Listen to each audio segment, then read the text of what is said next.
बाबूजी। हाँ बेटा। बोला बोला। वो मंदिर में एगो काका मिलल रहले। वो अब हमनी के अपना घर के बहू बनावे के चाहताड़े। ये तू का कहतड़ू? हाँ बाबूजी, दीदी ठीक कहत बाड़ी।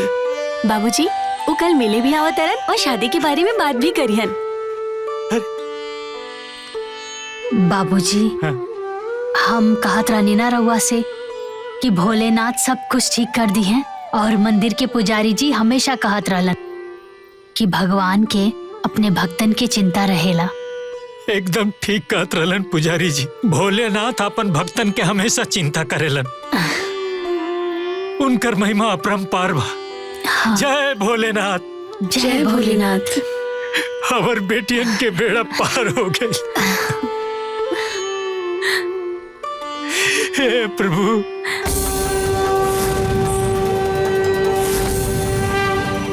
हाय थागल जियरा। आज की कौन ताजा खबर बा? हाँ?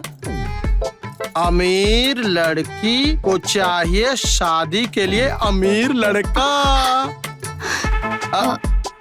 लेकिन लड़की वालों का शर्त है दहेज 1 रुपया नहीं मिलेगा।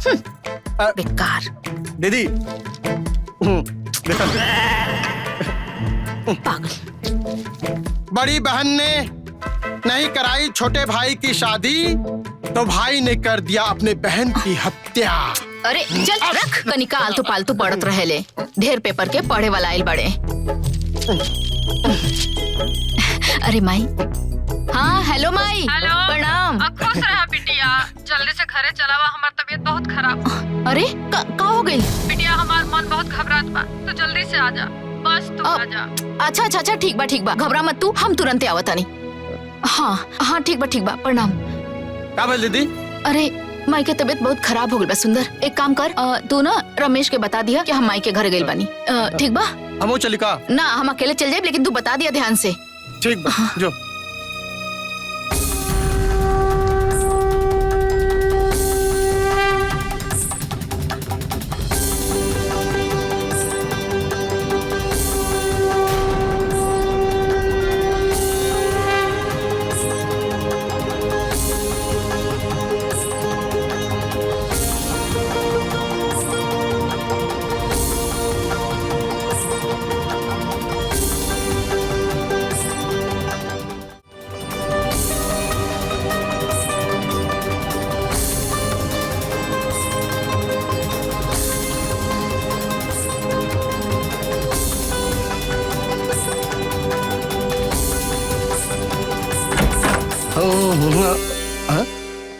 अरे जीजा जी।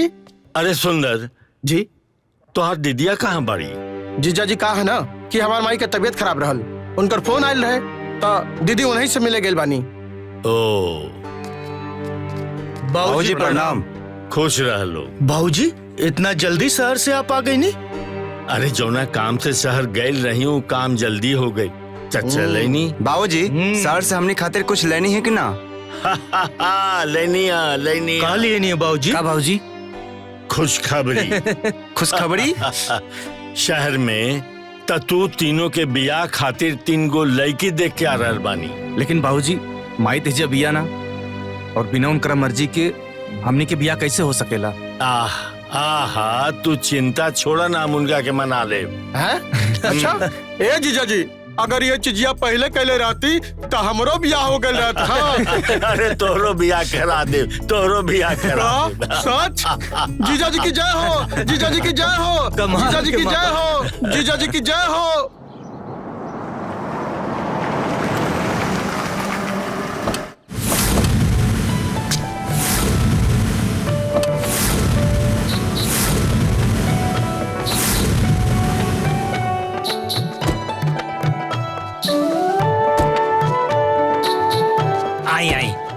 आई में कोनो दिक्कत तो ना भाई? अरे ना ना कोनो दिक्कत ना भाई। आई आई आई बेटी, आ जाए, बैठी, बैठा बेटा, बैठी।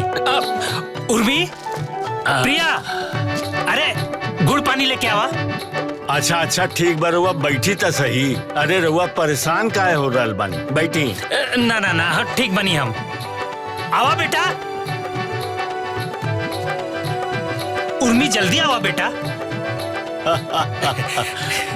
आई बैठी। ठीक बा ठीक बा। उर्मी बेटी जल्दी आओ।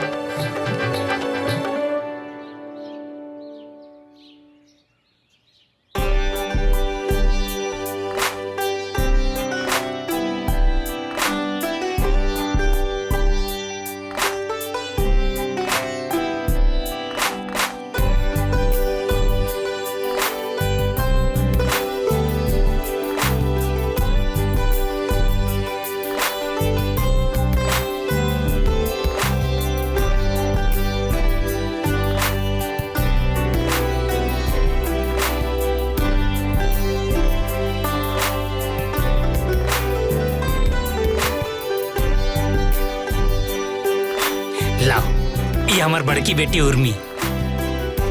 प्रणाम। ये हमार मंझली बेटी प्रिया। प्रणाम। ये हमार छोटकी बेटी रानी। जी प्रणाम। अच्छा, अरे रउआ काहे खड़ा बानी, बैठी। देखी, रउआ तो अपन परिवार के परिचय दे देनी, अब तनी हमरो परिवार के परिचय जान ली। हमार नाम है शिव नारायण। ये हमार बड़ा बेटा राजेश हमार कारोबार संभालन। ये हमार मंझला बेटा उमेश और ये छोटका रमेश, सब मिलकर हमार कारोबार संभालन।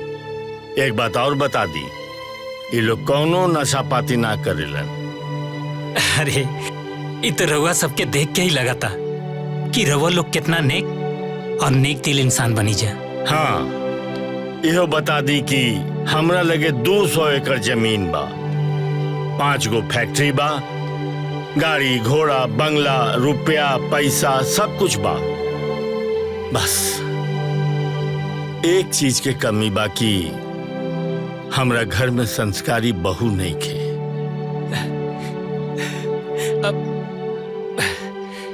हमरा पास दहेज देवे लायक कुछो नहीं खे। अरे हम आपन परिचय रउआ के दहेज खातिर ना बतौनिया, हम बतौनिया एक खातिर कि अगर और बेटी लोग हमरा घर के बहू बनी तो इन लोग के जीवन में कौनो कष्ट ना हुई। भैया, दुनिया में आप जैसन लोगन के वजह से इंसानियत जिंदा बा। अरे हाँ, हम पंडित जी से पत्रा देखा के आइल बानी। काल शिव मंदिर में ब्याह करब। हम चाहती तो अपना बेटा के ब्याह बहुत धूमधाम से कर सकती, बाकी हम चाहता नहीं कि बाबा भोलेनाथ के आशीर्वाद से हमारे बेटा के ब्याह शिव बाबा के चरण में होखी और ऐसा बहू हमरा घरे आवे। जी बहुत बढ़िया बा, बहुत बढ़िया। अच्छा, हम चलता नहीं। अरे हाँ, आ कुछ होखे वाली बहू खातिर सामान लेके आइल बानी, उ लोग के दे दी। अंदर ले जा बेटा।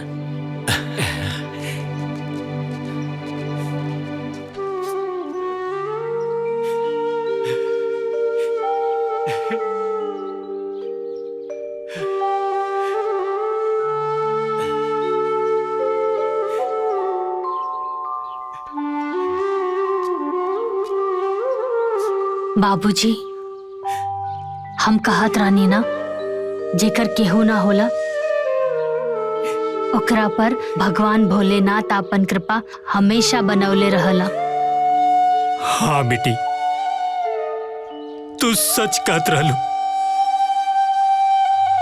भोले बाबा के हमनी सब पे, भोले बाबा के हमनी पे बहुत कृपा बा।